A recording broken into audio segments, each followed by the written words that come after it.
We've tested multiple 4 cylinders, we've tested a V6, but finally we've got a big fat V8. Meet the Ford Mustang GT, a refined, iconic presence on the road. And in this video, we'll go to the exterior, the interior, cool features, annoying features, and we'll let you know our final thoughts. So, this car starts at around $80,000 and it goes upwards from there. And you can get a used one between 45 to 50k. And for that price, you get a big V8, which drives the rear wheels, and you can either get a 10-speed automatic or you can get a 6-speed manual. Okay, so let's start with the exterior of this car. So this car's exterior got a revamp in 2018, and this has a slightly updated front end. So what massively changed was the headlights. So compared to the very first generation of this model exactly, the headlights are quite modern and it's fully LED now. And also, it's got a main splitter at the front, and there is a fake vent here, however. Yep, just double check, it is fake. So now let's look at the side of the vehicle. The side looks absolutely amazing, and you can see that I've integrated the old DNA to show the heritage of the vehicle. Now, when you look at the wheels, the 19-inch alloy wheels and then Michelin Sport, which for normal people, the tires are very good. And also, as you can see, the 5.0 badge, which shows that it is a V8 version. Here at the back, the changes are minimal. What they have done is they've slightly updated the look of the tail lights. It is kind of curved compared to the very first generation where it was straight. And at the back, if you do get the V8, you get a GT badge, but if you get the 2.3 litre EcoBoost, you're gonna get a Mustang or a horse badge there. With the indicators, here in Australia, you don't get the sequential turn indicators, you just get one light flashing, and this is due to some annoying Australian consumer or Australian road rule. But for some reason we don't get that, but that was a pretty cool feature for a Mustang, but unfortunately here in Australia we do not get that option. Another major perk that I have to talk about the exterior is this massively wide rear fender. It looks quite amazing, especially when you're standing from here. You can see how the car pans out, so it's got a figure like this, which we all love. Okay, so let's talk about the cool features of this car. This car has a line lock feature, which basically means it will lock its front tires up, which means you can easily do burnouts, but unfortunately we won't be able to test that today. As we know, this car comes with a V8 and we get to select from 4 different exhaust modes. So this is the quiet mode, this is normal,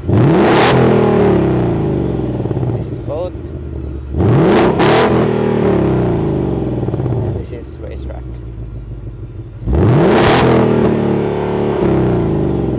So you can remote start the car. All you gotta do is click on the lock button and press this twice, and there you go. And you can turn it off. Once again, you just click it twice and it turns off. Another cool feature is when you start the car, you get a very cool animation. And as you change the different modes of the car, the instrumental cluster changes with you. So for example, if you put it sport class, it changes, and then if you put it to track mode, it gets better. Another cool feature that I love about the Mustang GT are these buttons here. So it literally makes me feel like I'm in a fighter jet, and that's a pretty cool touch for a sports car. This car comes with a frameless door, and it also gets adaptive cruise control with the automatic gearbox and also the manual. That's enough about the cool features. Now let's talk about the annoying One, which is the seatbelt. So, if it's not clipped on, you gotta like grab it. So, Ford has come up with this clip where it makes it easier to pull the seatbelt on. Another annoying feature is that there's nowhere to keep your phone, so you'll have to keep it at the cup holder. Another annoying feature is that the handbrake is like on the passenger side, so it's a bit annoying. So if you're a passenger, you'll be helping out. Okay, another annoying feature about the Ford Mustang GT is its fuel consumption. I'll let the owner speak for himself. Yeah, so this car has like an average fuel consumption of 15.5 liter per 100 kilometer, which is not very good for daily driving. But if you want to compare with the highway, which is like 7.5 liter, which is pretty good with the highway driving, but not for the daily driving, only for the weekend. So basically what he's saying is he lives in the fuel station and spends around $200 a week. Very much. Oh, that's crazy. It does have rear seats, but no one's gonna fit in them, and good luck trying to get someone in there. Well, you don't buy a Mustang to fit your friends in the back. That's true. Now, let's talk about the interior of this vehicle. The Mustang has premium leather stitched seats, And then it also has a driver-focused cockpit, which for a passionate and enthusiastic driver is a very good point. The entertainment system. It comes with Apple CarPlay and Android Auto. And now for storage. You got the normal storage in the middle, and then you got the two cup holders here. And then you got a normal cup holder on the door, but it doesn't fit many bottles. Then, looking at the door panels, like it comes with scratchable plastic even on the front. So overall, the interior is basic. Okay, so let's go for a drive in the Ford Mustang GT. So, this car is a 10-speed automatic, and you can also get it in a 6-speed manual transmission. True sports enthusiasts would prefer the manual transmission, but I really don't mind either. So starting with this car's engine noise, it sounds absolutely phenomenal.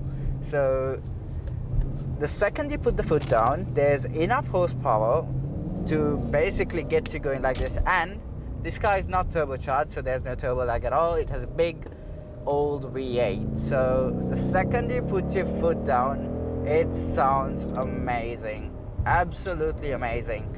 And muscle cars are not known for handling well, but honestly, I was not a fan of American muscles because I thought they wouldn't steer well, but this has an adaptive suspension system and it gets through the corners just fine. The braking is pretty good as well, so this comes with Brembo brakes as standard, and the gearbox, it's very responsive. So we're going to shift to manual mode.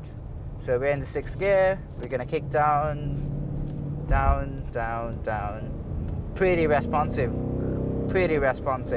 So the second you put your foot down, it pulls.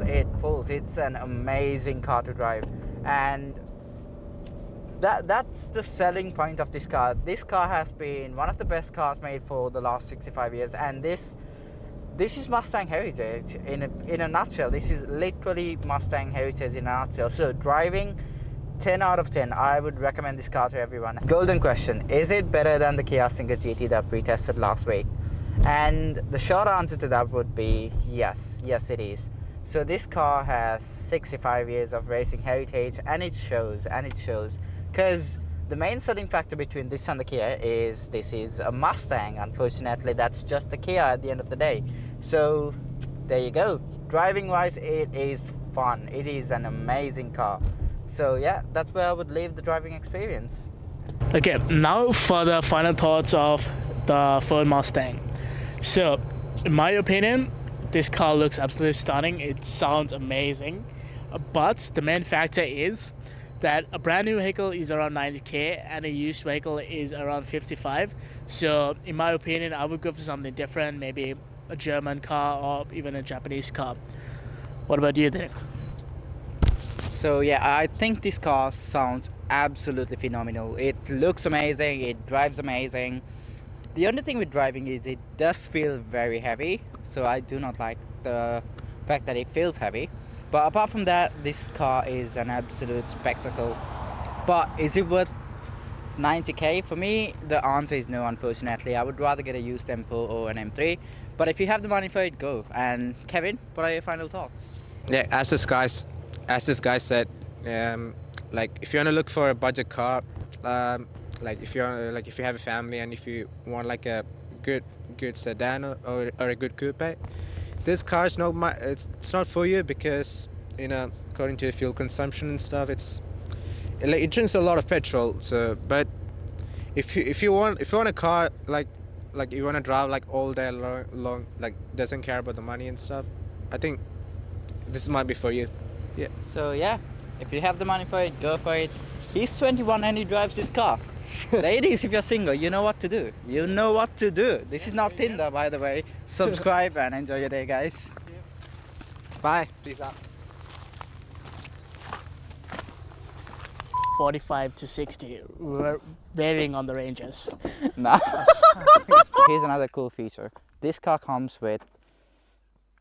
Fuck. So that's why Ford has come up with this, a clip. You can see that Mustang has nicely designed this vehicle. So when you first look at it, Mustang has nicely designed this vehicle. Ford used one between 45 to 50k.